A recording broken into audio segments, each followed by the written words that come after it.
আপনার সামনে স্ক্রিনে হঠাৎ লেখা আসলো I am not a robot. আপনি মজা করে টিক দিলেন, মোটরসাইকেলের ছবি সিলেক্ট করলেন, আর কাজ শেষ। কিন্তু আসল প্রশ্ন হলো, রোবট কি এতটাই বোকা যে 4টা মোটরসাইকেল চেনাতে পারবে না? উত্তর হলো না। এটার নাম ক্যাপচা।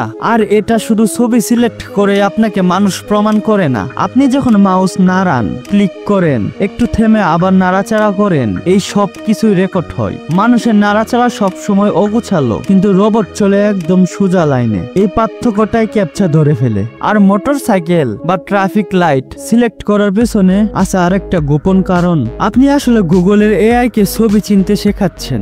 মানে একদিকে আপনি প্রমাণ দিচ্ছেন আপনি মানুষ, আর অন্যদিকে অজান্তে মেশিনকে আরো চালাক বানিয়ে দিচ্ছেন। তাই পরের বার যখন এই টিক চিহ্ন দেখবেন, মনে রাখবেন এটা শুধু চেকবক্স নয়, এটা আপনার মানবীয় স্বাক্ষর।